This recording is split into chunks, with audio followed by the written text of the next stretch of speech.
So just a quick review of what we're going to do today. We're going to go over the quiz for 7.1, 7.2, and we're going to identify some common errors that students made in the quiz so that we can correct those hopefully before the unit exam. And then we're going to do a little preparation for the next unit exam, or the next, quiz, which is actually a larger quiz because I've combined 7.3, 7.4, 7.5, and 7.6. Those concepts all tie together pretty well. So that's going to be a larger quiz. So I want to make sure that students have a strong understanding of those and have had practice with those prior to the quiz. One thing I want to note is that the quiz was originally scheduled for tomorrow on Wednesday, but I don't see any reason why we can't push that back to Thursday. So that's the last day before our break. So I have changed the due date for that quiz to Thursday, but please do make sure that you do your best to complete it on Thursday. And I don't normally like asking students to do any work over the break, so I'm certainly not going to assume I'm not going to assign any homework. That being said, it does represent an opportunity for some of you who may be a little behind or struggling with the concepts. It's going to provide you with an opportunity, should you so choose, to catch up on a bit of that work, or to work forward a little bit if you feel like you want to get some stuff out of the way prior to the very busy end of Quint that we always have. So I'm not going to assign work over the break, but I would recommend that if you're behind, that you consider making a decision to do a little bit of extra work and get caught up and make sure that your mark and your learning is where you want it to be. So that's our goal for today. And we're going to start by going through 7.1, 7.2 quiz. And I'm going to bring that up on my screen, and you can just follow along with me.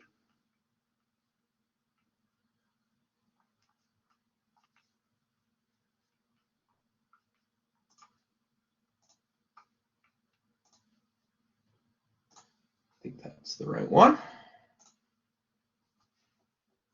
Mr. Stridham, could you confirm, please? We can see it. Excellent. Okay, my pen's been a little wonky lately, so hopefully it doesn't let me down too much, but we'll see how we do. Just gonna lock this in place. All right, so scale diagrams and enlargements, and then 7.2 dealt with reductions, but they're really the same. They're the same process, just inverse, right? So one way we're dealing with making an original larger, the other we're making it smaller, but we're still using scale factor and the original picture or object, and then a new one. Whether that new one is larger or smaller, it doesn't really matter. As long as you follow the process, you should be able to utilize the information that you have to find the information that you need. First question on the quiz: the actual length of a needle is 6 centimeters. The length of the needle on a scale diagram is 9 centimeters. What is the scale diagram? Most students did this very well. In fact, I'm not sure that I had anybody give me an incorrect answer, but there were a couple of minor things that I wanted to fix on it. So the important thing at the beginning of the question is always identifying what you know and what you need to know. So we don't know in this question what the scale factor is. That's what they're asking us to find. However, they have told us that the original needle on a scale the original needle is 6 centimeters. And they've also told us that what I refer to as the new, or the scale diagram, is 9 centimeters. So as long as we've got 2 of those 3 pieces of information, we could solve for the last one. We know that scale factor is going to be equal to NO, right? N over O. So we can use that in order to figure out the scale factor. Now for these ones, it's pretty simple. It's just when you're finding the scale factor, it's just going to be straight division of your new over your original. Okay, and what you do if you find that, you can reduce it, right? If you divide both these by 3, you're going to end up with 3 over 2.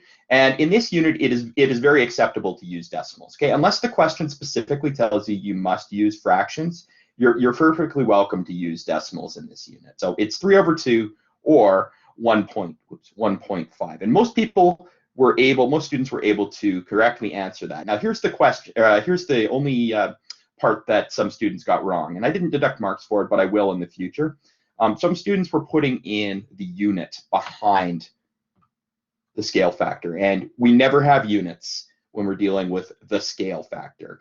The new and the original have units, but what happens is remember how we can cancel things from the numerator and the denominator? Well, if you've got a centimeter in the numerator and you've got centimeters in the denominator, those actually cancel out. So that's why your final answer with regard to, my pen's acting up again, your final answer with regard to scale factor never has units. Now, if you prefer to use that cross multiply and divide method, perfectly acceptable as well. Remember, our scale factor we can always put over 1. So our scale factor over 1 is going to be our new, which is our 9, over our 6. So it's pretty much the same as right here. The only difference is you're doing 1 times 9 divided by 6, which we know is the same as just 9 divided by 6. So whichever way you did this, you're going to get the same answer. So on this one, you would do 9 times 1. That's the cross multiplication. And then you divide by the only other number left, which is the 6. And you get the same answer, 3 over 2 or 1.5. So it didn't really matter which method you chose. You're going to get the same answer. And the reason I include this cross multiply and divide method over here is because it's something you see for a lot of your Math 10 classes, particularly in Math Workplace Apprenticeship 10. If you understand how to do cross multiplication and relational proportions, as they're called, you will be able to do the questions for about, I don't know, like 70 or 80% of the course. So it's just a really important concept, and it never hurts to get that a little early so you've got some practice with it. Number 2 is really the same process. You're just being given multiple objects and some different units, and it's just asking you to figure out what the diameter of the scale diagram is. So the only difference from question number 1 is that now we're given the scale factor and we need to find the n. So we've got to find the new one, which is going to be the scale diagram. It always is. So it says, I said you could complete your work down here. If you didn't, I still gave you credit for it. But remember, I always like to see people's work. And in fact, I demand it on quizzes and exams. I haven't taken marks off in the past for not showing work, but I want to make sure that you understand that I am doing that moving forward, because I've given lots of feedback to students who are not showing their work on the quizzes and exams for the entire semester. And it's just time that if you haven't been showing your work, you really need to start doing it, because in an online environment, it is so difficult for me to help you diagnose mistakes. It's not like in a physical classroom where I can sort of check over your shoulder and check for understanding every day and help you through any possible missteps that you're taking. In an online environment, I absolutely need to see how you're getting to your answers. So just keep that in mind moving forward. All right, let's get right to it. Our diameter of original circle is 7 centimeters, and our scale factor is 6. So if we put this into our normal formula, our scale factor over 1 equals n over O. Okay, what do we know? Well, our scale factor is 6, so it's going to be 6 over 1.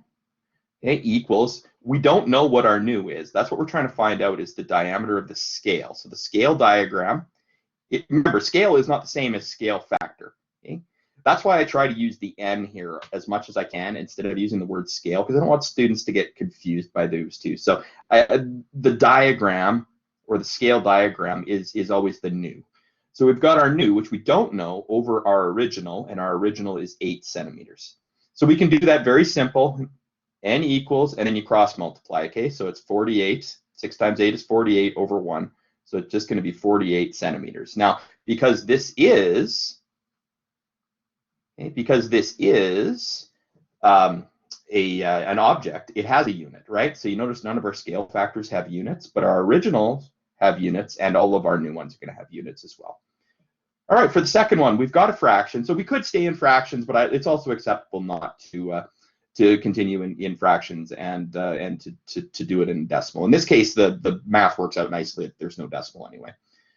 So same process, right? Our scale factor over 1 is going to be equal to our n over our O, right? So we've got our scale factor is 15 over 4.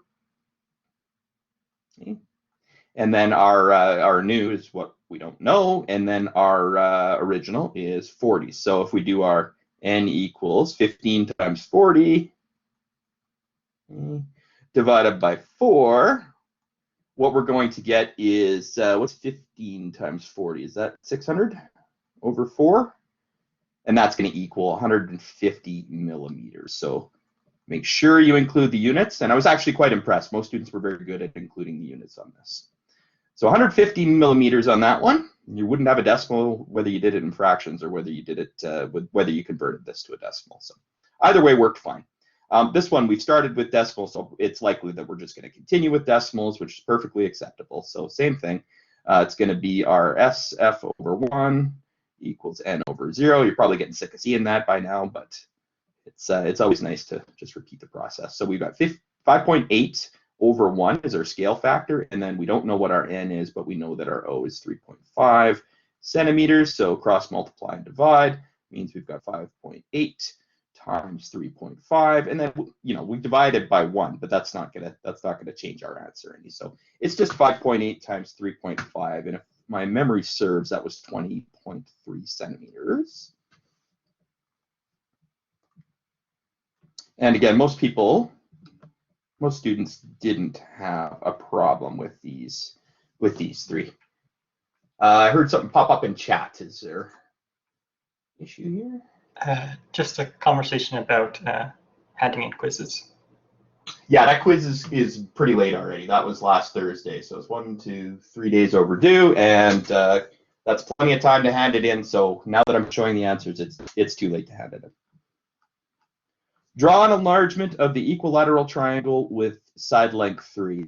I didn't specifically indicate that an equilateral triangle has equal sides, but it doesn't look like that particular omission confused any students. I also had a diagram right here that said that this was 3 centimeters, and then it's got the lines indicating they're all 3 centimeters. So I don't think that was an issue.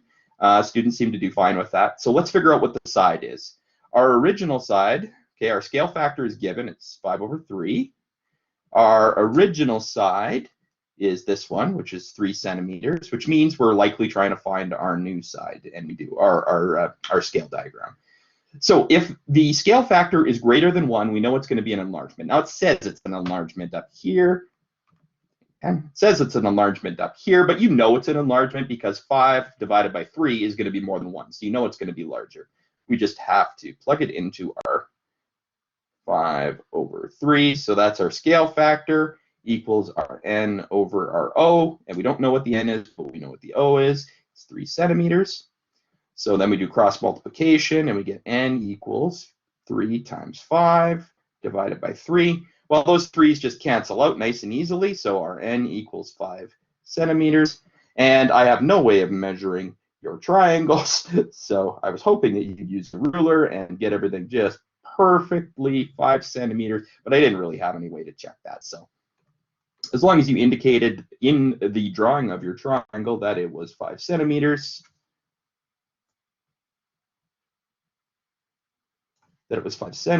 come on, Pan. Everything was fine. So 5 centimeters, 5 centimeters, 5 centimeters. Everybody got full marks. I don't think I had anybody really struggle with that question. If they did, for some reason, they slipped. They wrote 3 over 5 instead of 5 over 3, and I think that was probably just a, just a sort of visual error, not reading the question properly or something like that. You had to read this one carefully. It says, here's a scale diagram of a picnic table, and I put a centimeter ruler there, which should have been a pretty good hint. It says the actual length of the picnic table is 180 centimeters with legs 60 centimeters. What's the scale factor for the diagram? So I put that ruler up there to indicate that the length at its widest point is, if you read that's 7.5 right there, right? So that's 7.5 centimeters. Most students had no trouble with that.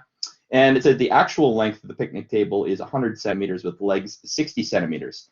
You note that I gave you information about the legs, but I didn't ask you about, what the scale factor is, or sorry, what the scale factor for, or what the new version or the scale version of the legs are. That was sort of extraneous information that you knew, or you should have known, that you needed to ignore, because we had the length of the table as the original, because that's the big table, and now we're doing a reduction, right, for this smaller scale model. So you've got the original and you've got the new up there, and now you just need to figure out what the scale factor is. So if you were able to identify the important pieces of information, your scale factor you don't know, that's what we're trying to find. The original, it told us, was 180 centimeters.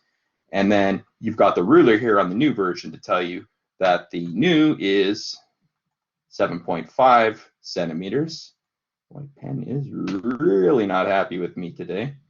7.5 centimeters. So at that point, you should know that you can put your scale factor equals your n over your O, and that's going to give you a decimal of 0.042. Remember, no units for the scale factor. Some students kept this in fractional format because they were used to the prior units, where if you start with a fraction, you have to continue with fractions. But again, there's a decimal in this question, so you know, whenever you see a decimal, you can use decimals. But also in this unit, unless I specifically ask for a fraction, you can feel free to put them in your calculator. The more important part is that you know about the process and you know how to do this. The less important part is that you know how to do long division on paper. So I'm okay with using calculators in this unit, but you know that's not always the case, as you've seen in other units. All right, question 5, we're still dealing with reductions, which again are not much different than doing enlargements. It says each object is to be drawn with a scale factor. Determine the corresponding length in centimeters on the scale diagram. Okay, so they're giving us the original for everything, and they're asking us to draw the new ones. Well, if they're asking us to draw new ones, okay, they're asking us to draw scale diagrams, then that just indicates instantly that those are the n. We've got a fishing rod, length 280, and then we've got a scale factor of 1/50. So the fishing rod, the original object, is 280, scale factor is 1/50. So for this first one, I'll just try to clearly identify what our information is. Our scale factor equals 1/50, which you could either write as that, or you could write it as 0.02, I believe. So our original is 280, which means we've got these two pieces of information. It's likely that we are trying to solve for the new version, and it is true. We don't know what that is. So let's put in our scale factor equals n over O, and let's figure out what n is. We've got 1/50 for our scale factor, and we know that that's going to equal our n, which we don't know, over our O, which we do know. So what we have to do after that is n equals cross multiply and divide. Well, 280 times 1 is just going to be 280. So it's going to be 280 divided by the only other number left, which is 50. And I believe that works out to 5.6 centimeters. I don't think I had anybody answer the final version in a fraction. So most students got 5.6 centimeters on that one. The process is no different for the others, but the units are different. So if there were errors, it was typically that they did not convert properly, which is part of the practice questions. One of the reasons I really want you to do all the practice questions in the text is to become familiar with all the steps that you need for these questions. So we've got a boogie board whose length is 1.5 meters. Again, that's the original, and we've got the scale factor. I won't write out everything up here, but I will just write out what we know, because it's always helpful to write out know and what you don't, so that you just clarify what it is you have and what you need. So instead of writing 1.5 meters, because I know I need this in centimeters, I'm going to convert 1.5 meters to centimeters. So I need to move the decimal 2 places. So moving the decimal 1 place turns it into 15. Moving 2 places turns it into 150. So I converted meters to centimeters. And I did it at the beginning of the process, but you could also do it at the end of the process. It doesn't matter. And then obviously we don't know what our n is, so we need to find that out. So put our scale factor in. Our scale factor over 1. Sorry, having problems. My battery might be 9. So 0.05, and you can always put that over 1 if you want, equals our n over our O. So that's 150 centimeters, which means our n is going to be equal to cross multiply and divide. So dividing by 1 isn't going to change anything, so it's really just 150 centimeters times 0.05, and that gives you 7.5 centimeters. Some people came up with the answer 0.075, let's see, 1, 2, yeah, meters, but that's really the same thing as 7.5 centimeters. They just forgot to change it to the right units. Okay, so just make sure you read the questions carefully. because if you're dealing with scale objects, you are very often dealing with units, and dealing with units is very important. If you're asked to build a bridge that's 2 kilometers long and you build that bridge 2 meters long, clearly there's going to be an issue. And you're going to get fired. All right, jogging route, 10 kilometers, scale factor. Scale factor is really small, so we know that this is going to be, we're going to have to be very careful with our decimal places here.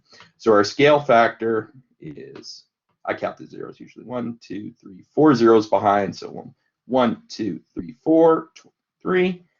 Our original is 10 kilometers, and we know that we need to convert that into centimeters. Now, it's up to you how you want to do it and when you want to do it, but I tend to get them out of the way at the beginning, and then I'm just really careful when I convert at the end. Some people find that they make fewer mistakes if they do it at the end. I'm perfectly okay with that. So I'm going to put the 10 kilometers, and now I'm just going to figure out how many zeros I need to add to turn it to centimeters. So 1 kilometer, okay, is equal to 1,000 meters.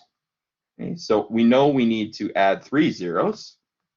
So let's add 1, 2, 3. And then each meter is 100 centimeters. So we're going to need to add 2 more zeros there. So I've got some spaces in here, but the number is actually 1 million, right? Because you'd have a comma there and you'd have a comma there for every 3 zeros. So that's 1 kilometer equals 10 kilometers equals 1 million centimeters. So I've converted it, and because I've got lots of zeros and lots of decimals, I just have to be really careful about my math and counting up my decimals. If you wanted to do it at the end, you definitely had fewer opportunities to make mistakes in this process. And if you find that's better, again, that's a-okay to do that. So we've got our scale factor, 0.0004023 over 1 equals our new, which we don't know. Should put that up here. New, I don't know. Over our original, which is 1, and then 1, 2, 3, 4, 5, 6. Our original was 10. So 1, 2, 3, 4, 5 zeros I had to add.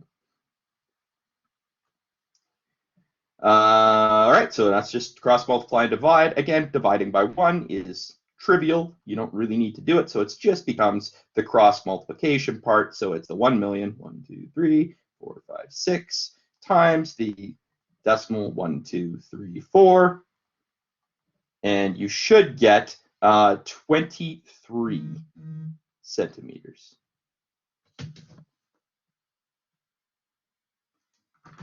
Sorry, just checking out, see if I had a phone call there. So 23 centimeters. Some people got 0 decimal, what would be 2-3 kilometers? Is that right? 1, 2, 3, 4, 5. Yeah, some people got 0.00023 kilometers, which is not, it's the same distance as 23 centimeters, but again, you have to make sure that you're answering the question in the units that they requested, which was in this case centimeters. So you've got time on the exams. You don't have to complete them inside an hour like you typically do in a physical school. There's really no reason to not check over your answers and to not read the questions carefully. You got lots of time. You might as well use it. If you're anything like me, when you go through an exam, sometimes you're kind of rushing to get it done, or you just want to, you want to do it as quickly as possible while you're thinking about it, and there's a tendency to make silly errors. And you've seen me make silly errors on video. It happens. It happens to everybody. What we can do though is, spending that time when you've got it to correct those errors and to catch those little mistakes, mostly with decimal places and negative signs and things like that. You're certainly likely to catch little errors, and it'll improve your mark. If you don't catch those errors, then it becomes even more important that we do these reviews after the fact, so that you can identify what went wrong and then fix it for the more important items in the future. Are there any questions about that quiz?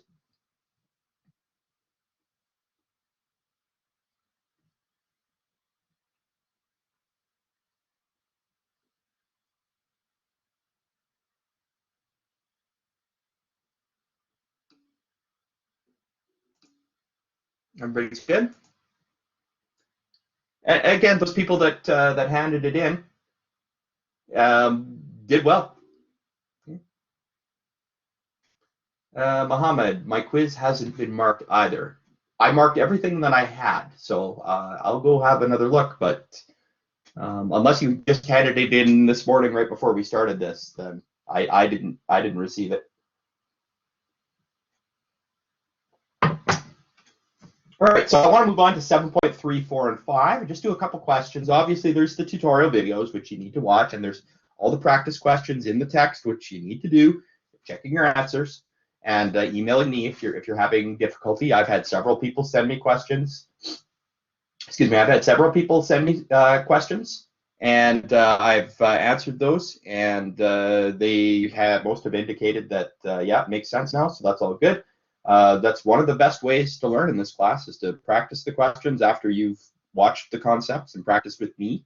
And if you're struggling with any of the textbook questions, it's a great opportunity to email me and have me explore those in a little bit more detail with you. So again, you're young adults, and you're old enough to take responsibility for your learning, and I can recommend good processes and things that you can do to improve your skills, but I can't force you to do it, especially in an online environment. So make sure you're taking responsibility for yourself and planning your workload appropriately and asking for help when you need it.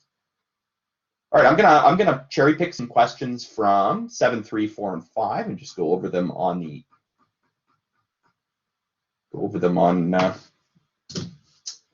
video here. You have a little practice. Okay, so I think that was 7.2, which means 7.3 should be right there. Similar polygons. So we're going to polygon, just poly means many, and gon indicates a side. So we're just dealing with different shapes with different numbers of sides. Quadrilaterals, quad meaning 4, things like square, rectangle, or odd quadrilaterals like this that don't really correspond to those regular ones that we are used to seeing.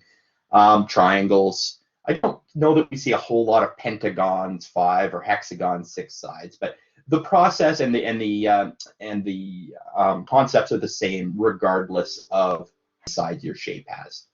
If we're dealing with a polygon, we need to check, especially for anything with more than 3 sides.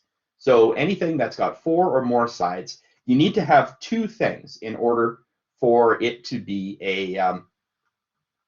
I just realized I'm gesturing to a picture that you can't see, so I should probably bring that over. So just as a quick review, again, this is all in the video. Just as a quick review, when we're dealing with shapes and anything that's got more than 3 sides, okay, so anything with 4 sides or more, we need to have both an understanding of the angles and the corresponding side lengths in order to determine if objects are similar. So if we've got 2 of these objects, they all have to have the same angles. So let's just say this is X. It'll actually be a number, but for now it's going to be X, and this is going to be Y, and this is going to be Z, and this is going to be W. On our either smaller or bigger object, so here's just a very bad representation, each of these corners or each of these angles needs to match up with the correct angle on the other one. So what that means is you can tell from the shape, I mean, the distance between A and A prime D prime. Okay, remember this little symbol here, we call it prime. I think we had that listed as delta before, but it's actually prime. But the concept's still the same. When we're trying to show 2 different objects, but that they're related, when we draw sides and corners and things like that, we just put that little prime apostrophe above it so that we can easily relate A corner to the A corner and the D corner to the D corner. So the angle that's in the A corner has to be the same as the angle that is here in the A prime corner. The W lines up with the B corner, which is there. The Z lines up with the C corner, and the Y ends up with the D corner over there. So it's not enough that the angles are the same. You got to orient your object so that you make sure you're dealing with the corresponding sides. So with anything more than 3 sides, any object bigger than or sort of more sides than a triangle, you have to have both equal angles. So every angle has to be matching up with the corresponding one. And you also have to have the proper ratio for sides. So in this case, the length of, remember, we always go, sort of new over original. So if we call this one the new one, and for a lot of these, it doesn't matter which one you consider the new and which one you consider the original, just as long as you keep it straight. So if we're going new over O, or N over O, this side right here, AB, okay, so the AB would be the new, divided by the AB, the original over here, so that would be A prime, B prime, has to be equal to AD over what's the side that corresponds to this one? Well, it's got to be this one right here, which is A prime D prime. Okay, and then it's got to be equal to D over C, DC over D prime over C prime. Or I'll just keep writing it out. It's easier than saying. So this has to be equal to DC over D prime C prime, right? Everything needs to match up. And then the last one we've got is BC on the bottom. So that's going to be the original BC on the top and the B prime C on the bottom. So when we divide these two, what we're actually getting is the scale factor, right? Because we know that scale factor is N over O. So all we're saying when we go AB over A prime B prime, all we're saying when we do this is equal to this is equal to this is equal to this is we're saying the scale factor for all of those sides is the same. Putting them into fractions or ratios like this is just an easier way to help you compare. So for any object that's got 4 sides or more, we need to know that the angles are all the same, the corresponding angles, and we need to know that the scale factor for each of the side lengths, or corresponding sides as we call them, is the same. So you need to have both of those things in order for you to know that those are similar. Now, a lot of questions will tell you that they're similar right away, so you don't actually have to figure that out on your own. Largely in those ones, what you're trying to do is you're trying to figure out a missing side or a missing angle. Okay, so always read the question and determine, do they tell us if these are similar, or are they asking if this is similar? So let me just show you another picture here for quick review. Let's do this, paste. So here's one of the objects from the text, and I believe I used it in the video as well. Right here, they tell us, here are 2 similar pentagons. Here are 2 similar pentagons. So they told us right away they're similar. And we can tell that they're similar because R and R prime, remember that when I'm saying that word prime, it's just a way for us to help. It's easier for us to identify if we use the same letters. That's why we're using an R and then an R with a little apostrophe, a little notation there. It's just to help us make sure we understand which are corresponding sides and which are corresponding angles. If I call this, R and this one A, it might not be as obvious that they're supposed to be matched up. So there's the 96 that matches up. There's the 154 that also matches up. So Q should match up with Q prime, and it does. Q matches up with Q prime. Now, the sides aren't equal. And the angles are the easy ones because, it's the same number, right? 96, 96, 154, 154, and all the rest are the same too.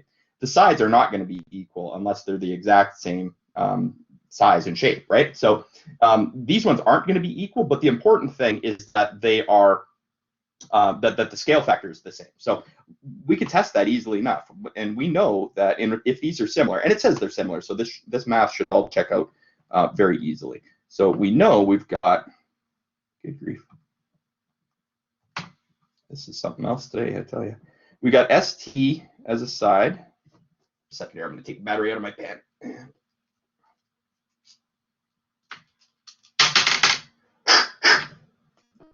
Blow on it and hope for miracle fix.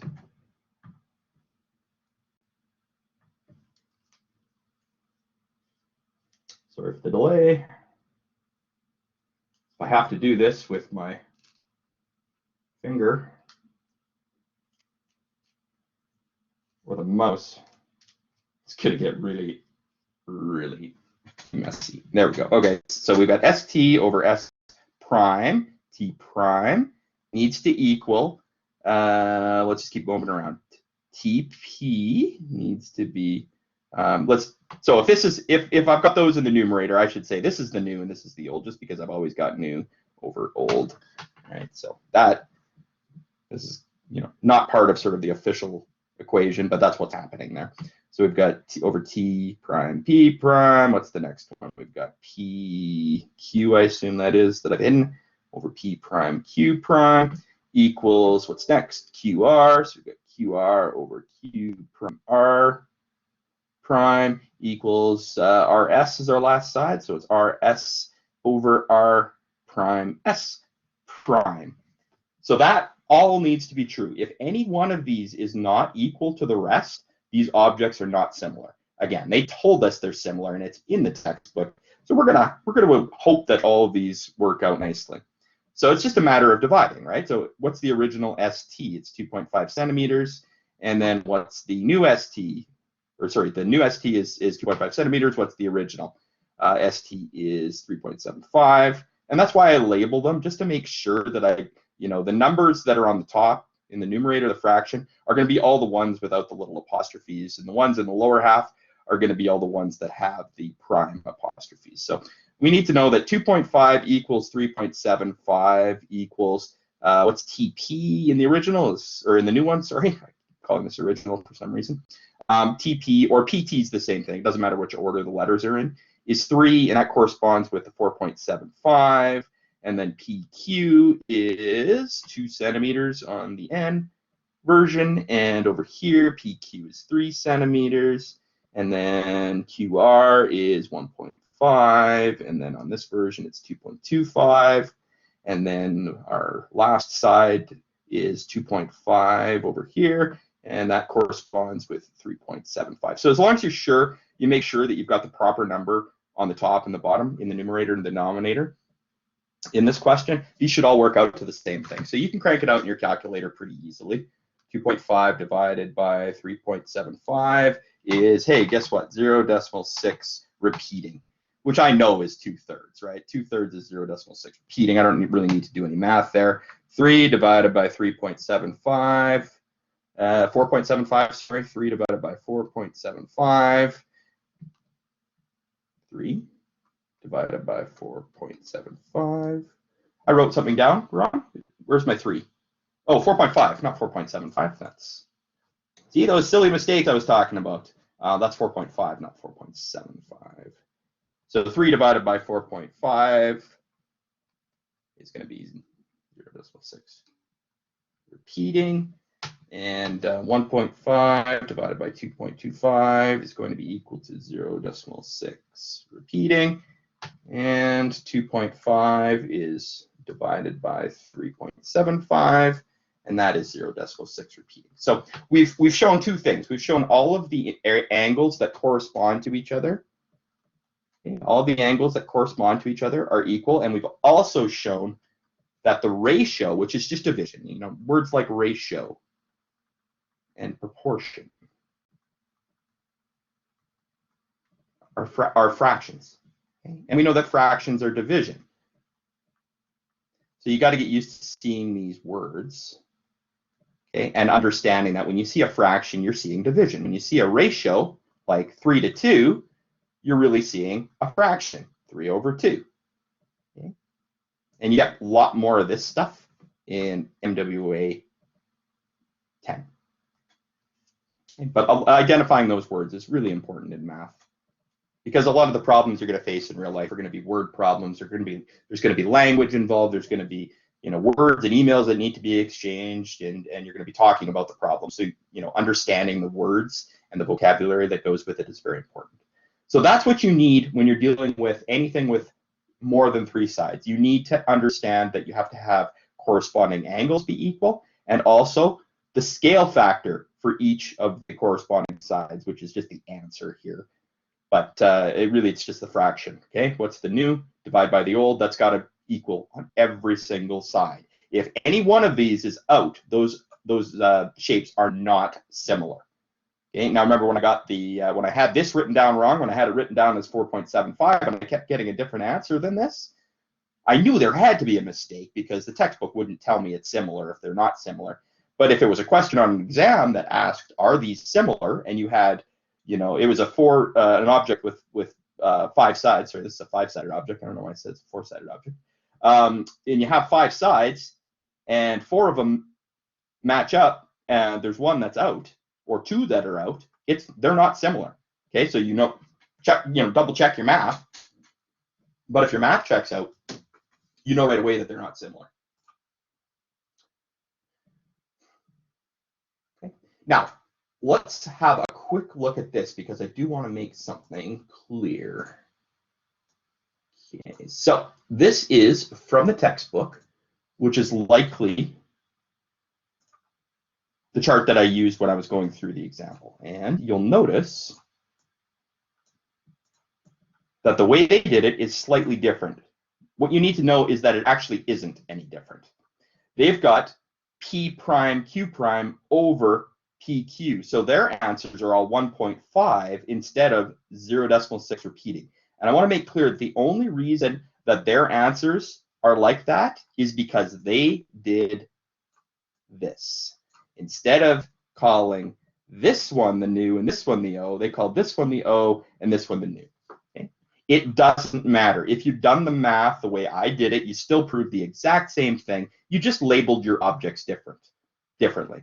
Now, I suppose in thinking about this more, it probably makes more sense intuitively to call the first object you see the original and the next object the new object. And I know I made that mistake a couple times. I said, the side on the original here is 2, and on the new, and I had it backwards just because I wrote this as the N and this as the O. Again, it doesn't matter. The important thing isn't this number here.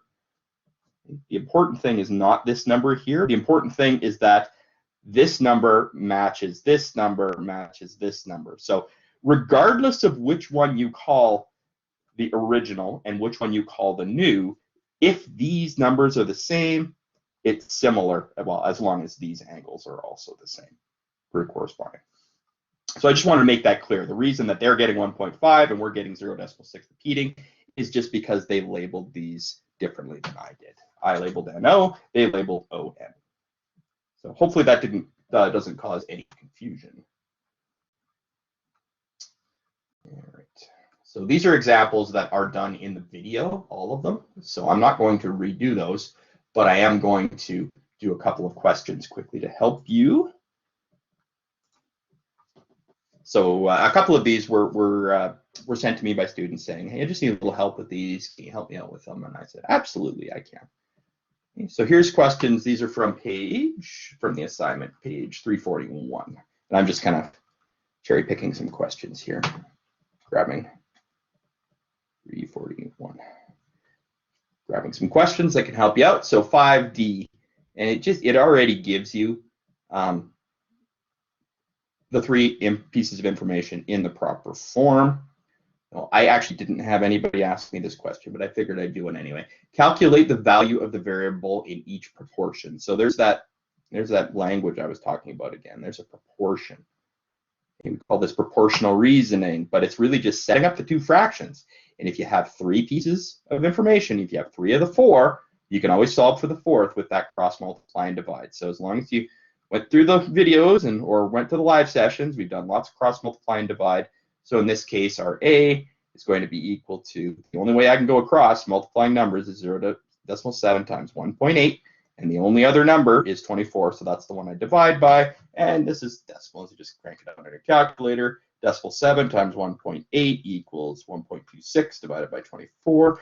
A equals 0.0525.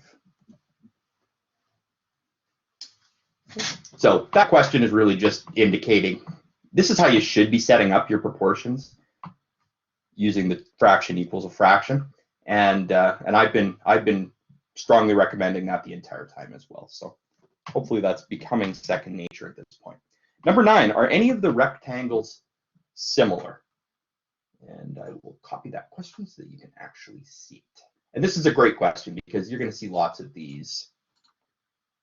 You're going to see lots of these in your math classes moving forward. So question number 9, are any of these rectangles similar? So we need to actually, we don't just need to check 2 of them. We need to check if any of them match. Okay, but let's start with a couple. So what I'm going to do is I'm going to label these triangles just so it's easy for me to refer to each of them. So what I'm going to do is I'm going to call this one the original. I'm going to call this one the new one, and we'll work with those ones first, and then eventually we'll compare this one as well. And I'll just call that n prime to indicate that it's also going to be a new version for when I'm doing my fractions, but it's different than this one. So let's work with the first two. Now these appear to be rectangles. They did they tell us they're rectangles? Sure they did, which means by definition, rectangles have 90-degree corners, all of them, which means we don't even need to worry about the angles because we know that every single angle inside these triangles, or these rectangles, are going to be equal to 90 degrees. So that takes care of the one of the two things we have to prove for similarity, and that is that the internal angles are the same. So we know that, which is nice and handy. So let's just worry about the proportions of the sides, or the scale factor of the sides. So let's look at, okay, our scale factor, okay, is going to be equal to n over O. So we can use that. This is sort of our guiding principle here. Let's compare, okay, let's compare O, and I can also label these with numbers, maybe 2, 3. Let's compare 1 to 2. So we got to look at each side. And we know that if it's a rectangle, this side is equal to this side. So this side's going to be 1.9. And this side is equal to this side. So both of those are going to be 5.4 meters. So I really only have to check two sides because I know the other two sides are the same. So I'm going to check the AB side. All right, so let's look at number 1, our AB side. And we know it's going to be like this. So if you just want to set it up as two fractions, or fraction equals a fraction, and fill in the gaps, that's fine. Let's start with this original is 5.4. So I know that the O's go on the bottom, so that's going to be 5.4. And we'll check the new one. Okay, now this is the longer side, so we have to use the longer side. So that's going to be 7.5 meters. Okay. And we know that that also has to equal, okay, BC, which is 1.9 on the original and 2.5 the new one. So let's check that out. And we've got a fraction equals a fraction. We've got all four numbers. So really what we're just trying to check out is the scale factor, the same for both objects. All right, let's hit the calculator. 7.5 divided by 5.4 equals, okay, we got a kind of a nasty decimal here, but it looks like 1.38 repeating on this side. Okay, and I've got 2.5 divided by 1.9 on the other side, and that equals 1.32. So they are not equal, which means that if our math is correct, okay, by the way, if you see 3 dots like this, it means therefore. It's like you're proving something. So therefore, rectangle 1, not similar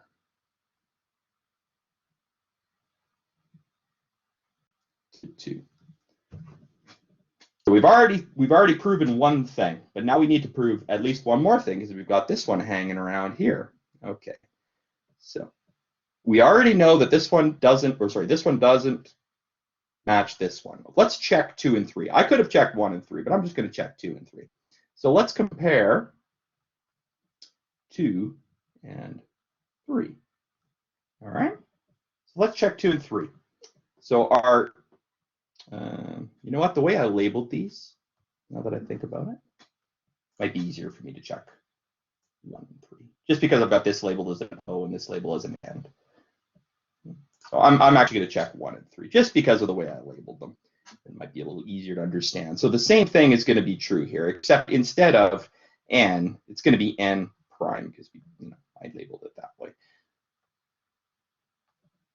All right, so we're going to compare 1 to 3. So let's make sure we match up our sides. The long side, okay, is 4.8 in our new version. So our 4.8, and what's the corresponding long side in the original is 5.4. So our 4.8 over 5.4 needs to be equal to our shorter side, which is 1.6 on the N prime version, and 1.9 in the other version. So what do we get when we do those divisions? We've got 4.8 divided by 5.4. We've got 0.8 repeating. And then on the other side, 1.6 divided by 1.9, we have 0.84 something or other. Those are not the same. Because I'm going to have to do what I didn't want to do anyway. Those are not the same. So therefore, 1 and 3 are not similar. Well, I got to check one more thing. If I'd gotten lucky in my checks, I might have been able to not have to do a third one, but I didn't. All I know so far is this one is not similar to O, and N prime is not similar to O. So I do have to check if 2 is related to 3. And if this is going to cause confusion in the way that I've labeled them, I can go and relabel this as the original and this is the new, because I already don't care about this one. I already checked this one with both of them. So it's already out. So now I just need to compare these two. So if I go over here and do the exact same thing, what we're doing is we're comparing. Okay, we're comparing 2 and 3 this time. Okay, so our scale factor, as always, is going to be the new over the old. Okay, so let's just make sure we set up our fractions properly. So our long side on the new is 4.8. Our long side on the O is 7.5. And we know that has to be equal to our 1.6. That's the short side here. And the long side is there. And the short side needs to be 2.5 on this one. So again, hit the calculator. 4.8 divided by 7.5 equals 0.64. Come on, Ben. Oh, you silly Ben. All right, so that's 0.64. And 1.6 divided by 2.5 is, hey, look at that. Finally, we got some similarity, 0.64. And because, remember, we know that this side is also 4.8, and we know that this side over here is also 1.6. We only needed to do the two sides because we know the other two are the same. So that checks out. So because the angles are all the same, okay, angles are all the same, okay, and corresponding sides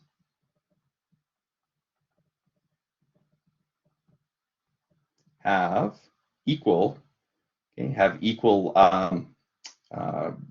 call it ratio or scale factor or whatever you want to call it. Corresponding sides have an equal ratio, proportion, scale factor, whatever terminology you want to use. Okay, therefore, or so, okay, triangle, object 2 is similar to 3. So we had to check all 3 on this one. I'm going to just give you a quick example. I don't want to confuse the point, but I'm just going to give you a quick example of how maybe we only had to do 2 of those. If we checked 1 and 2 and found out that these two, which we did, we found out that these two were not, we found out that these two were not similar. Okay. If we had checked instead that ON, so if we'd have checked 2 and 3 as our first check, and we found out that they were similar, which we did as our last one, if we'd have done that first and found out that these two are similar, we actually would have only had to do 1 check, or 2 checks, because then if we did another one, if we'd have done O, or check number 1 and number 2, and we found out that this one isn't similar to number 2, if we know that 2 similar to 3, and then we find out that 1 is not similar to 3, we know by something called transitive that Just make sure I don't get this backwards here. We know that 2 is similar to 3 and 1 is not similar to 3. Then we also know that 1 is not similar to 2. Okay? Because if 1 were similar to 2, it would also be similar to 3. Hopefully I didn't confuse that too much. But basically what I was trying to say there is we found out at the very end that this one was similar to this one. But if we'd done it in reverse order and we found that first, and then our second check showed that either one of 3 or 2 was not similar to 1, we'd instantly know that the other one wasn't similar to 1 either. That doesn't confuse the issue too much. It's not essential that you understand that last part. It just might make your life easier at points. Let's see, is there anything else I wanted to do with 7.3? There's some drawing on these ones, so get out your ruler and pieces of paper. Construct. Dollhouse. Okay, let's do 14 or 13. Sorry. Let's do this one here. Can't remember if I signed this one or not, but we'll do it anyway. Rectangular door, okay, has a height of 200 centimeters and a width of 75 centimeters. So let's just draw it. Never be afraid to draw stuff. Okay, it's rectangular. That's great. We know all these corners are 90 degrees. It has a height of 200 centimeters and it has a width of 75. And then it says there's a dollhouse. Well, if there's a dollhouse, chances are the dollhouse is going to be smaller, right? So there's our smaller dollhouse door.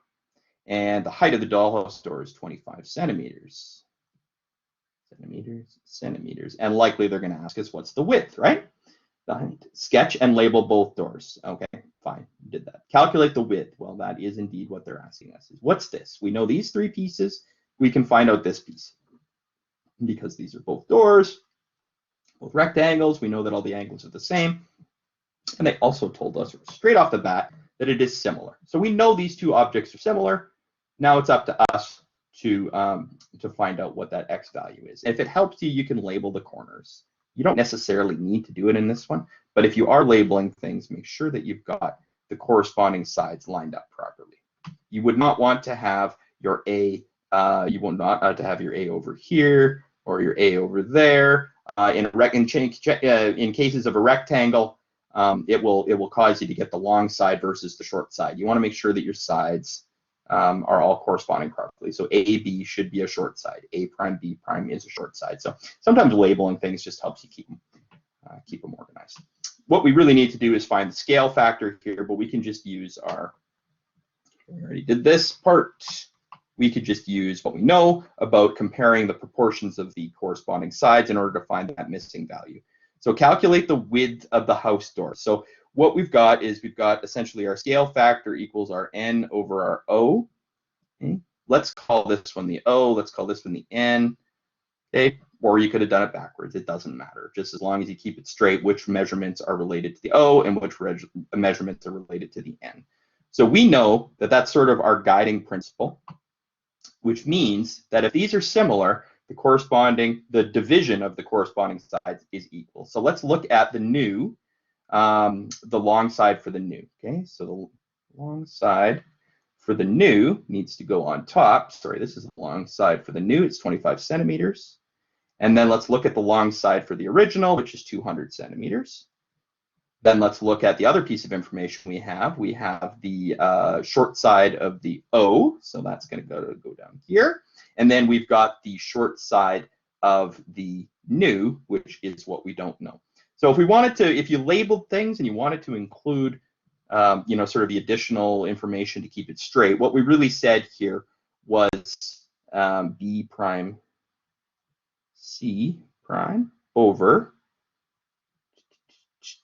D prime, not over D prime, C prime, sorry, over the corresponding side, which would be naturally be BC.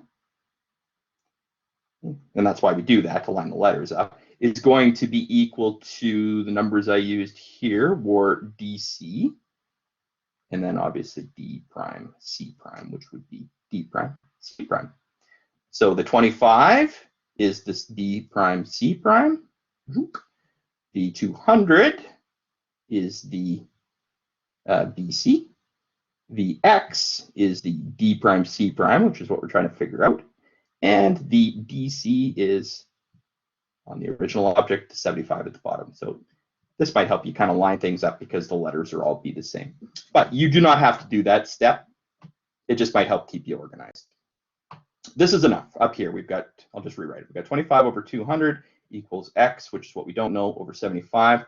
This is straight cross multiplication, right? So it doesn't matter which way you go, either 25 times 75 or 75 times 25. It doesn't matter. You'll get the exact same answer. So this turns into X equals 75 times 25 over the only remaining number is 200. So X equals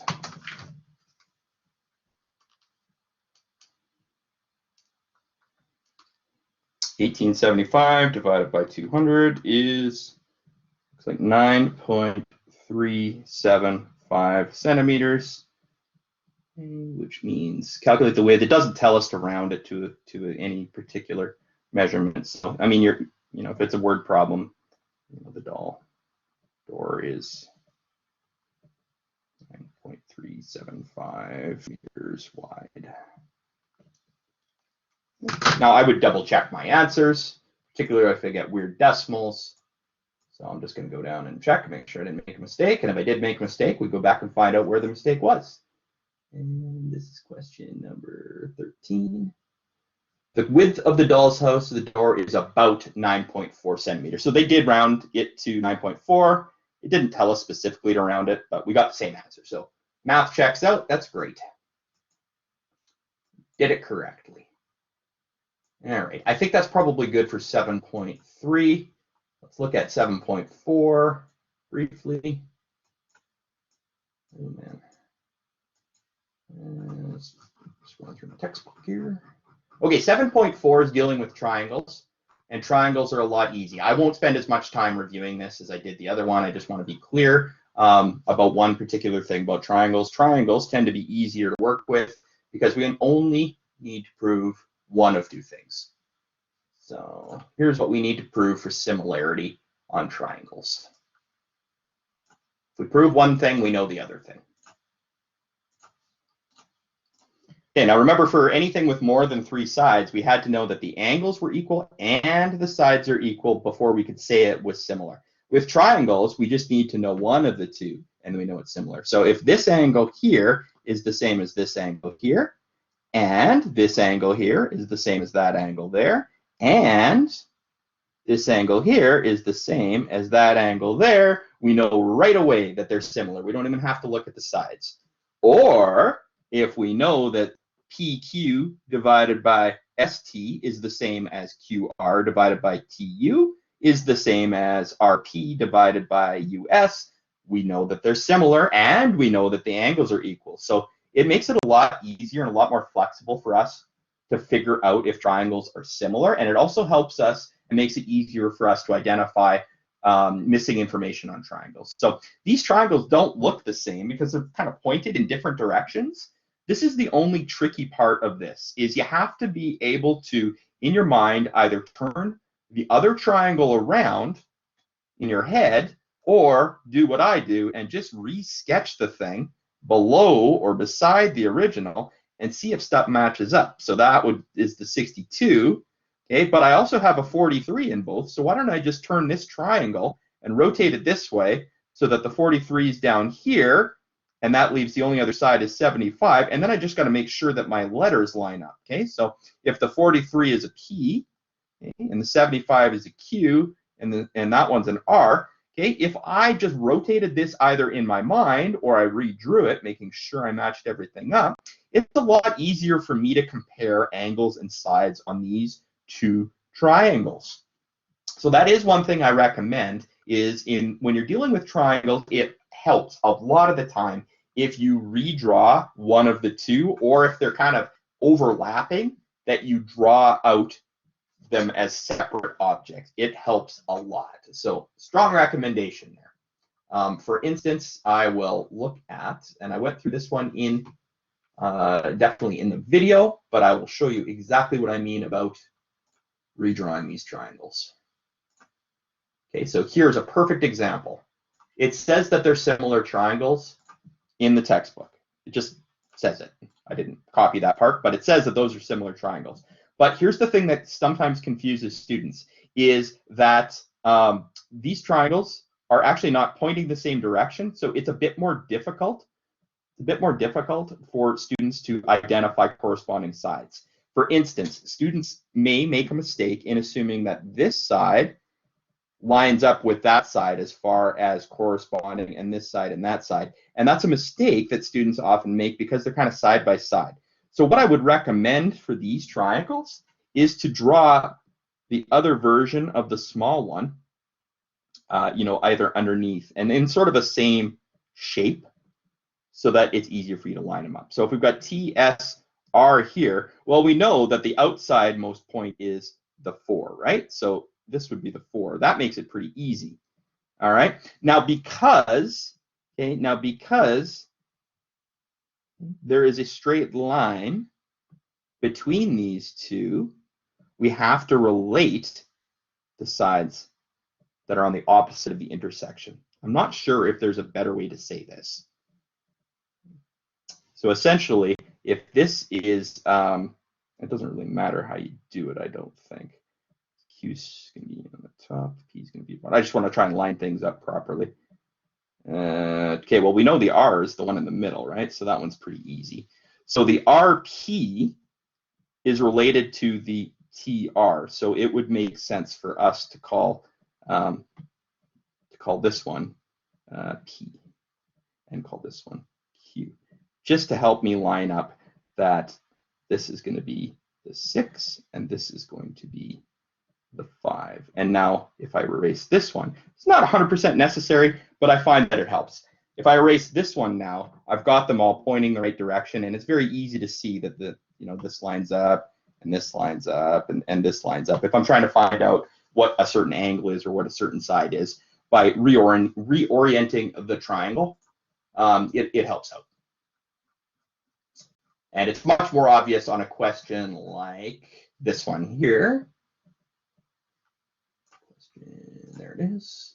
So if I've got a lake, and you're going to see a lot of these questions with shadows and things like that. So let's say I've got a question with like this, or a shadow question. I've got two triangles that share the side J, but it's one inside the other. 100% of the time when I see something like this, I will instantly draw the smaller triangle right next to it, and I will say, I know that side J, so this is Q, and then this is P, and then I write down the dimensions that I know. I know that's 230, I know this is 210, and now I can sort of forget about the fact that this is a smaller triangle and just deal with the big one over here. Okay, so I might even do that just to make sure I don't confuse myself. And then you got to label what you know about the bigger triangle. Here's an area of confusion. Sometimes they give you two measurements on one side. That's because this 230 is just this chunk right here. And then the 305 is that chunk right there. So you're going to have to add those together to get the entire length of the big side. So that would be 515, right? So I would, erase both of those, and I would say this side right here is 515. So now I've got lots of information, right? I know that H, J, so H, that line H to J right there corresponds to the line PJ, right? So HJ over PJ needs to be equal to HN over, so that's HN over the top here, which is 230. Oops. 230 HN over PQ, which is 230. And J. Oh, sorry. I wasn't using numbers here. So HN is going to be related to PQ. Mistake there. Now we have numbers for these, right? Because H to J is 515, and P to J is 210, and H to N is, we don't know. That's probably what we're trying to figure out. but we know that P to Q is 230. So we've got 3 of the 4 pieces of information, so we can solve for it. They already told us that these are similar triangles because we've got, I've erased it, but this angle equals this angle equals this angle, and they share J. So they did show us, if not tell us, that these are similar triangles. Otherwise, this process wouldn't work. So we just fill in what we know, and then let's figure out for the thing what to figure. Let's use the stuff we know to figure out what we don't know. So it's Hj is 515 over 210, and we know that that has to equal our Hn over 230. So we've got 3 of the 4 numbers, which means we can figure out that Hn equals cross multiply and divide, right? 230 times 515 divided by 210. And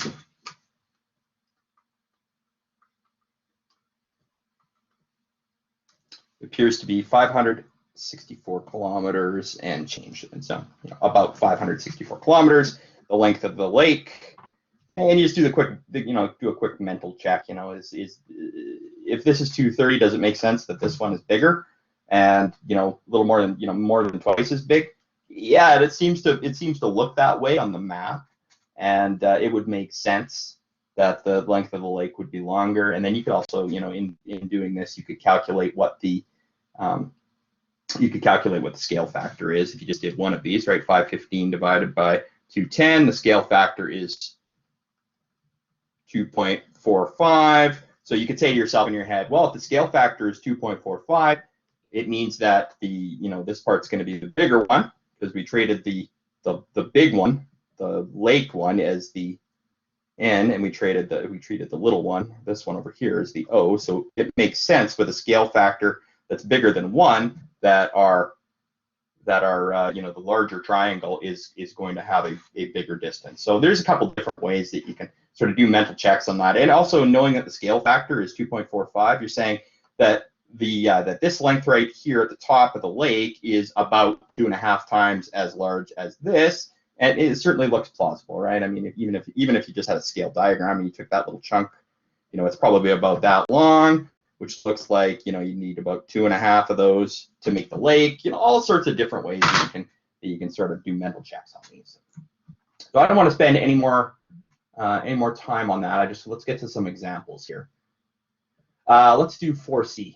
4C asks us, do we know that triangles are similar? We'll do B and C because these are types of questions that you're going to see quite often. No, I'm actually going to do C and D. D is a little bit more difficult, so that might help a bit more. Okay, so paste. Okay, are they similar? So that's really question mark. And sometimes you can just tell without having to do any work, right?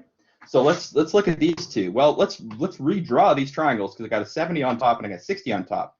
But I noticed that I've got a 60 and a 60 and a 70 and a 70. And what we know about triangles is that if we've got 2 of the angles, we can figure out the third.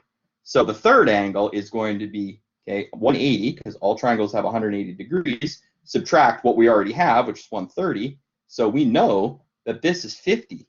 And the same math here, it's still a 60 and a 70, so we know that's 50. So right away, so C, triangle CDE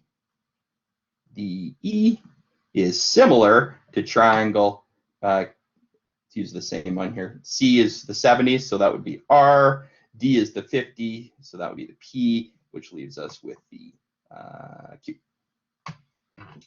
Notice how I just lined that up. I made sure that the 70, which is the R, is lined up with the 70, which is the C. So that one is really easy. As long as you got the angles on triangles, you know right away. And I kind of cut this one off, but there you go. This one we have to do a bit more work, okay? Now, are they similar? Do we know that they are similar? Well, we can actually tell kind of just by looking at it that this is a 90-degree angle. You can't trust this because intentionally, especially in number 8, I'm going to make my drawings so that they aren't accurate as far as what the angles are. So you can't just take a protractor and measure and determine without doing math that they're not similar. But I mean, in this one, my mental check says to me, there's a right angle there. So maybe this is a right angle. I don't know, but we kind of have to check it out anyway. So I'm doing a mental check and saying if these triangles are similar, its chances are this is that. Okay, now let's line things up properly. Now the shortest side has to be corresponding with the shortest side over here. The medium side has to correspond with the medium side, and the large side has to correspond with the large side. So the most important thing here is lining things up properly. Let's reorient that smaller triangle beside this one to help me eliminate confusion. What is the small side on this triangle? It is 2. Okay. What is the largest side on this triangle? It is 5. Well, that's going to be this one here. And what is the middle one? It's 4. If this is indeed a right triangle, Pythagoras, okay, means that, Pythagoras has shown us that this is always going to be the longest side, the hypotenuse, the c, right? A squared plus b squared equals c squared. But that's from another unit. So all I did was I took this triangle here and I reoriented it over here, and I want to make sure that I get the right letters. This is the most important part. So the letter between the short and the medium, okay, is D. So that's got to be the D. The letter between where the medium and the large meet, so medium and large, is the F, which means the other one has to be the E. That's probably the most important step if you decide to redraw triangles like I do. That is the most important step. Now we have to compare, because we don't know the angles, we have to compare the ratios of the sides. So it doesn't matter which one you call N or O. It honestly doesn't matter. So whatever, I'll call this one. I'll call this one, come on, stupid pen. Call this one the N, this one the O, doesn't matter. But what we know is that the ratios of the sides have to be equal. So let's look at the shortest side. That's 2/4. That needs to be equal to the medium side, which is 4 over the medium side over here, which is 8. And I think you can see what's happening here. And then the long side, okay, the long side over here is 5, and the long side over here is 9. One of these things is not like the others. 2 divided by 4 is a half, right? 0.5. Divided by 8 is also a half, 0.5. However, 5 divided by 9 is not a half. So these triangles are not similar. And I could write out the triangle ST, whatever this was, is not equal to the other, but I'm just going to say it point blank, not similar.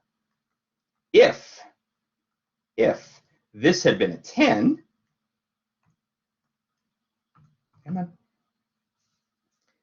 if this had been a 10 right here, then they would be similar because it would be 5 divided by 10 is 0.5. So 2 of the sides worked out, but the third one didn't. So you have to check all of them. So what that means is that one of these angles is not quite right, okay? And I'd have to do Pythagoras to figure out which one is not quite 90 degrees, but or maybe neither of them are 90-degree triangles. I don't know. What I do know is I know that this smaller triangle is not similar to the larger triangle. But the only way I was able to prove that was by going through the sides. Okay, let's check. If we do 5B, and maybe we'll do 5AB and then 6. Should give us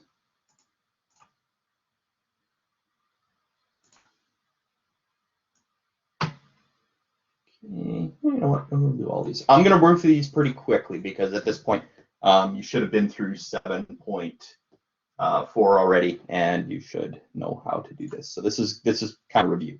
But again, feel free to stop me or slow me down if it's causing you any trouble. Okay, 5A. The reason I left 5A in there is it's super easy. I've got a 33, a 33.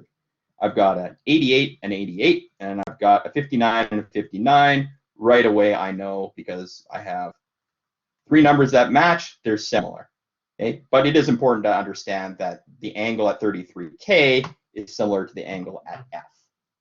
Okay? And J is G and H they share. So I don't need to do any work for that one aside from identifying that they have 3 equal angles. Okay, this one is one where you got to be careful, right?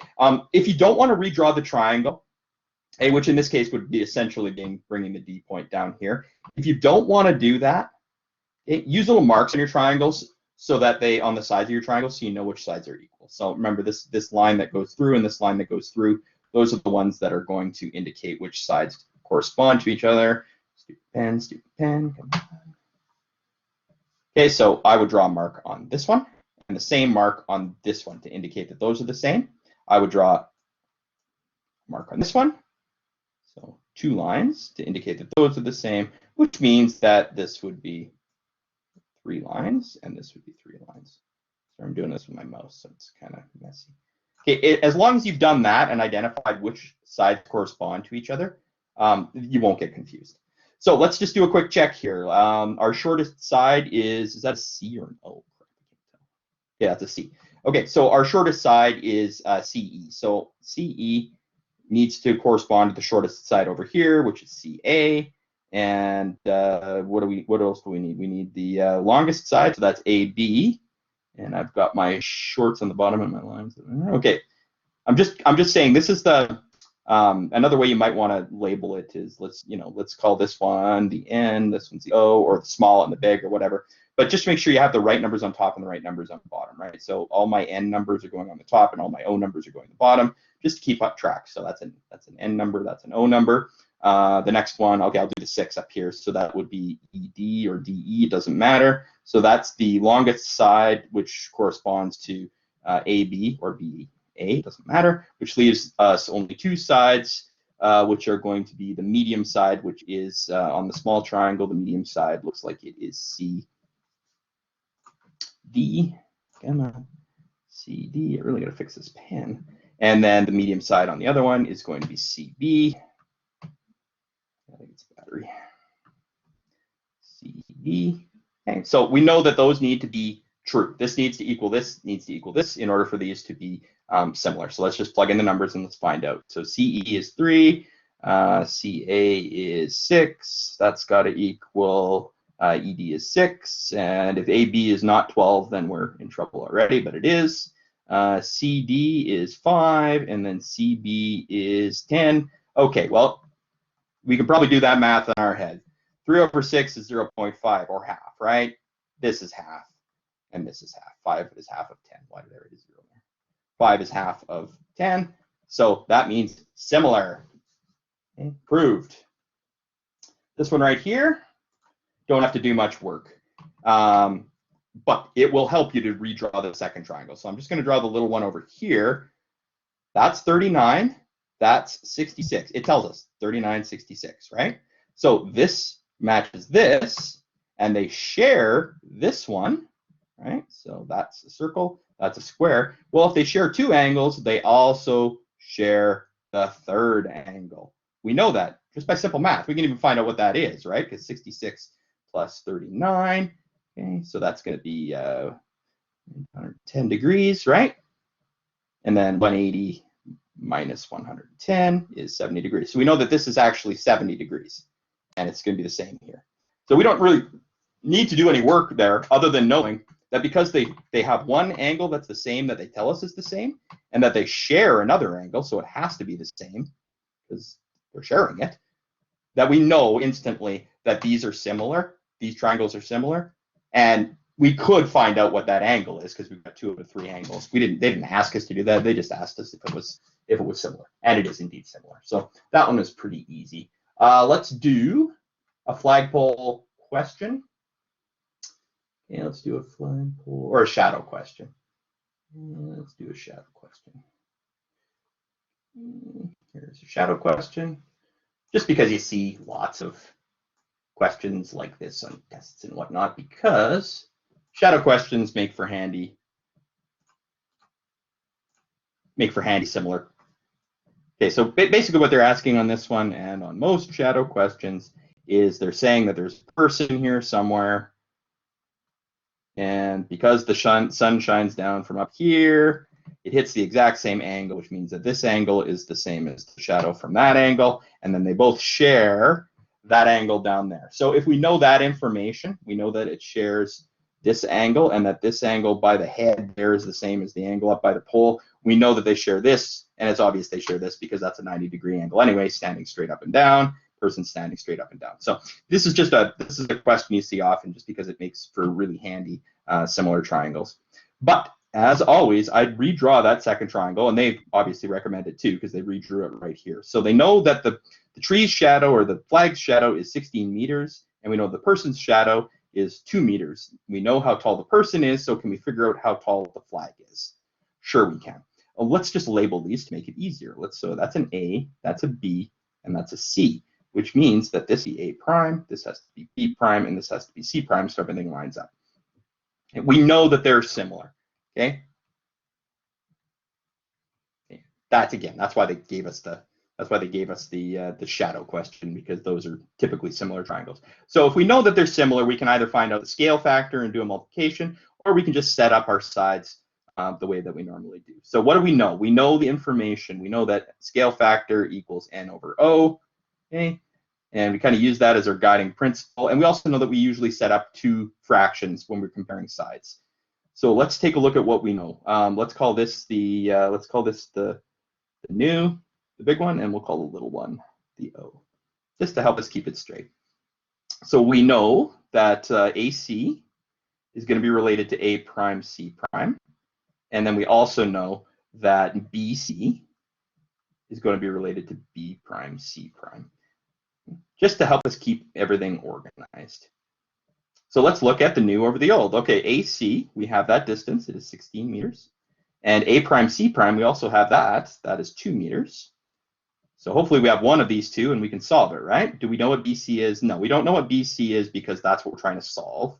But we do know what B prime C prime is, it's 1.6. So we've got enough information here, we can figure it out pretty easily. BC equals, okay, 1.6 cross multiplication times 16 over 2 meters. So this is just simple calculator math. 1.6 times 16, and then divide by 2, and that gives us 12.8. So BC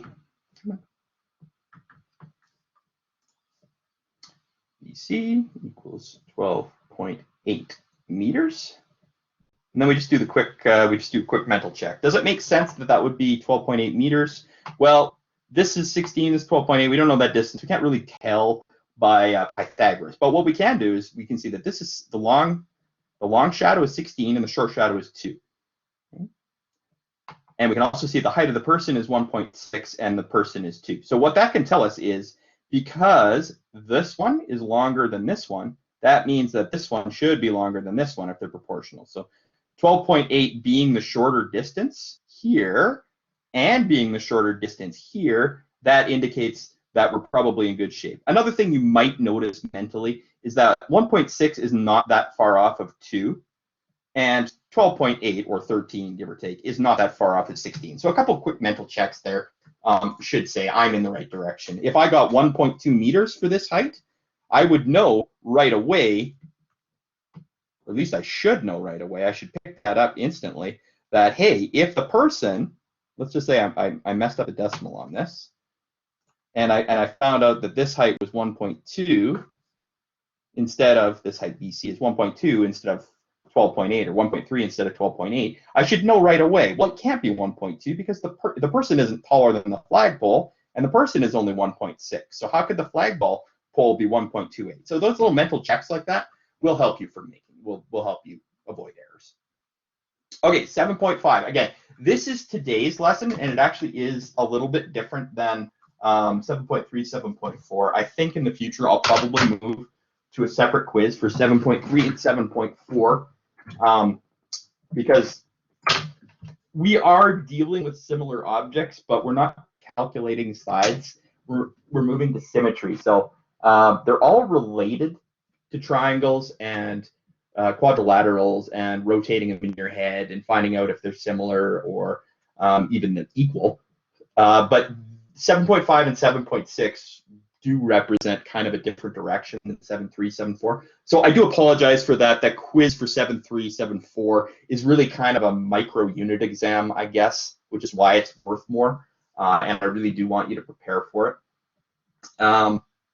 So just kind of keep that in mind when you're doing your stuff today and you're doing your stuff tomorrow on rotations. Is you could kind of compartmentalize 7.3 and 7.4 are very closely related. 7.1 and 7.2 and 7.3 and 7.4, they all go together really well. They're all important to each other. Use all those concepts in each one of those. Whereas 7.5 and 7.6 kind of represent a little bit of a shift in direction. So if you feel like it's looking a lot different and new, that's why. Make sure you go through the videos. Okay, so in this one, we're dealing with lines of symmetry. And the concept of the line of symmetry is quite simple, really. If you fold an object over a line and you get the same size, shape, and corners or curves or whatever it may be on the other side of that line, it becomes a line of symmetry. So if I just take a quick thing from the textbook, and again, I'm not going to totally reteach this, I'm just introducing it. For instance, if I draw the line AG right here, and I try to fold one side of my object over that line, you just got to pretend it's written on a piece of paper. And sometimes, if it helps you, you can even draw it out on a piece of paper. What I'm checking is when I fold it over that line, is that point E going to line up perfectly with B?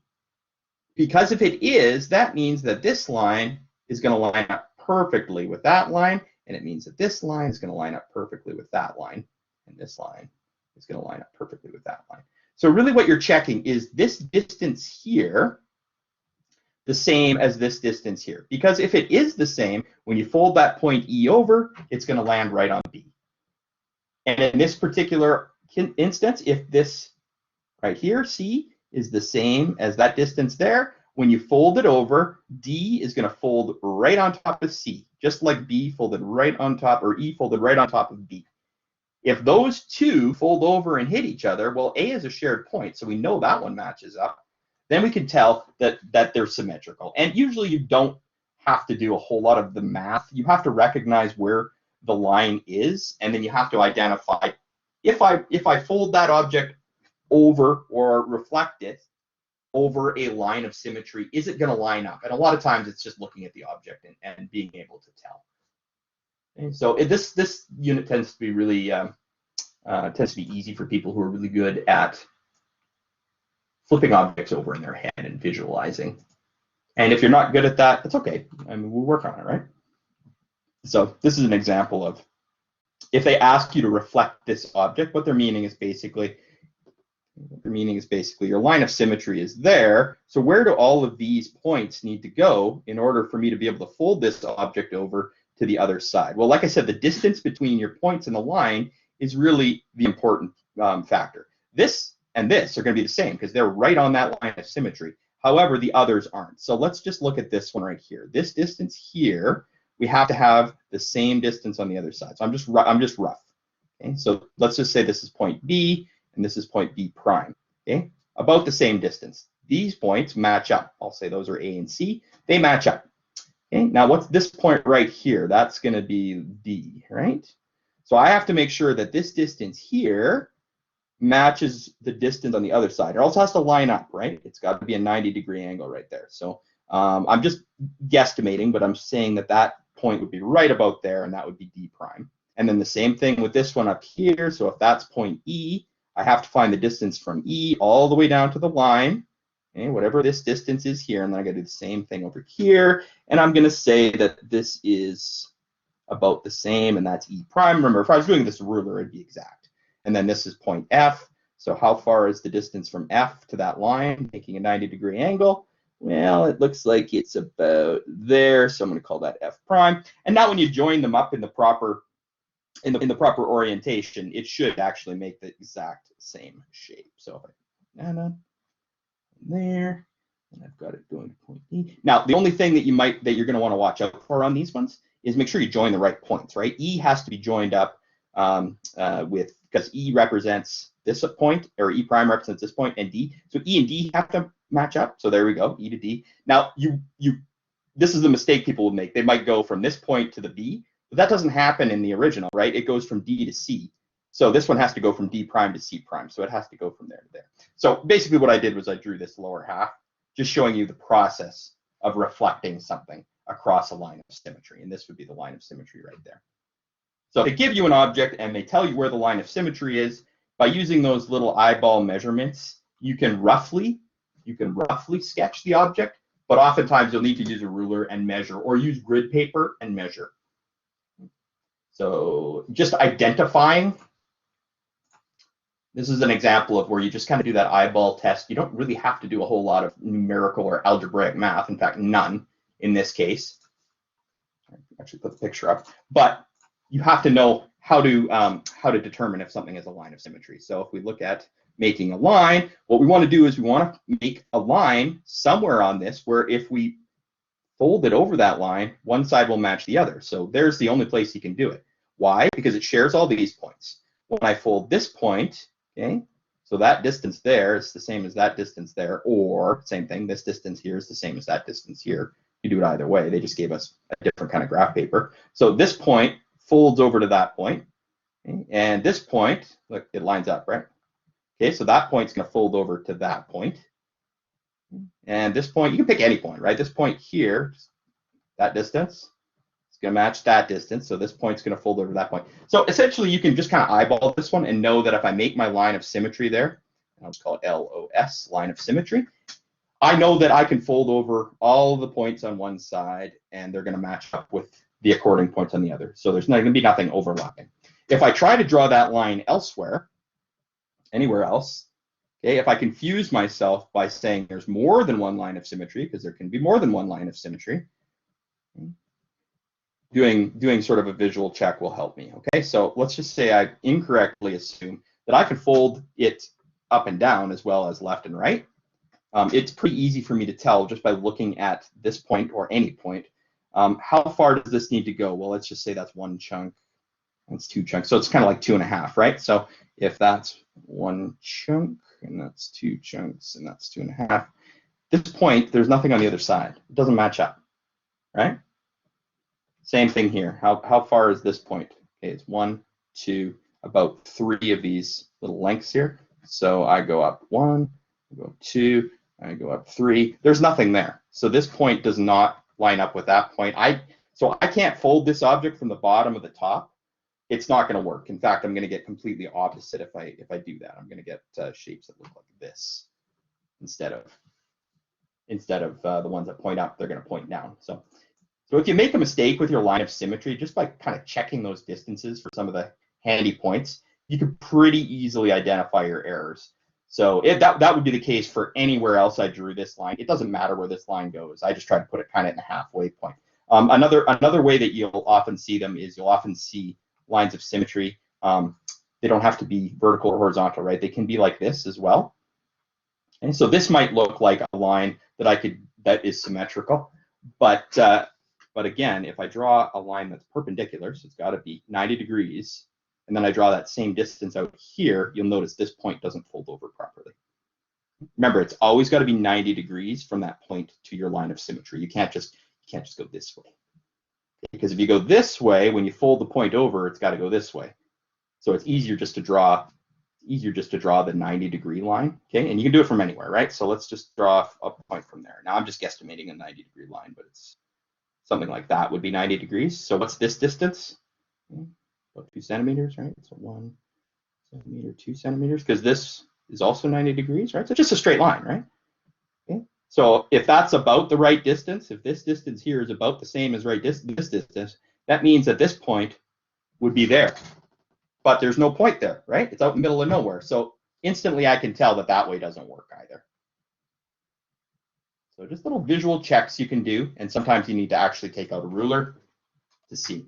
And now this one's different. Now this one, you can eyeball pretty quickly because it's got, it's the squares, right? So the squares, this is 2 squares over, 1, 2, at 90 degrees, right? So this is also 1, 2, 90 degrees, which means at this point will fold perfectly over to that point. So I know just by looking at this object, okay, that this point's going to fold to that point, and this corner is going to fold to that corner, and they're going to share these points right here. So that one's pretty obvious that that's a line of symmetry. It's also pretty obvious that this is also a line of symmetry because this point's going to fold up to that point, and this is going to fold to that, and that's going to fold to that. So that's pretty obvious. What might not be as obvious is this one, okay? that is a line of symmetry as well. That is a line of symmetry as well. So you got to check diagonals as well. And the reason for that is, let's look at any one of these corners or points. Let's look at this corner right here. If I want to draw a line that's 90 degrees to this, this is the line we're checking right now. Is this a line of symmetry? Question mark. If I draw a 90 degree to that line, okay, so just right through the corner here, that's a 90 degree angle. And I do that on the other side, the same distance, okay, through one box into the second box, it lines up perfectly with that corner, which means that I can fold it over that line of symmetry. That point is going to line up, and these 2 points are already on that line, so I don't even need to check them. And you can be pretty sure, if you've got an object like this, that if it works on one diagonal, it's probably going to work on the other diagonal as well. So it's definitely worth a check, right? So if it worked one way, it's probably going to work the other, and it does, right? If I'm checking if this is a line of symmetry here, this line, all I need to check, because these 2 points are already on the fold, all I need to check is this point going to line up with this point up here? Well, it's pretty clear that it is, right? Because you've already got a line there. Is this distance 1, 2 the same? And that's 90 degrees. Is this the same distance here? 1, 2, sure it is. So all 4 of those, I think there's 4. All 4 of those lines are lines of symmetry. One other thing that I know students do on occasion is they treat this chunk as a line and this chunk as a line. Okay, a line is a straight line that goes all the way through. So this is line 1. This is line 2. This is line 3. This is line 4.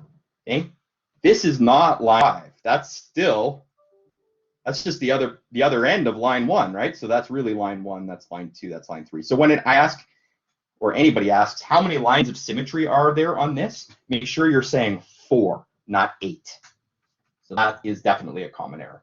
I've held you well into lunch now, and I did want to do a couple reflection questions, but I think what I'm going to do, because you haven't studied this, is I want you to go through the videos, the tutorial videos, and do some questions. And then, as always, super important, if you're having any confusion about how to either create reflections of objects, or to identify where lines of symmetry are, or to identify if 2 sides of an object are are the same, just send me an email with any particular question that you're having a little difficulty with. I'm always happy to respond. So sorry for holding you a bit longer than usual, but we had a couple more things to do today than we normally did.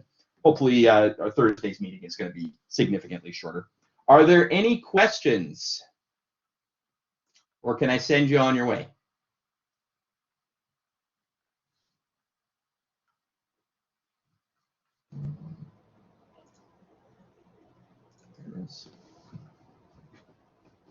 I think they may have. Again, my apologies for holding you. Time kind of flies when I get going. Anyone still there? I'm going to put some people to sleep, but that's that's all right.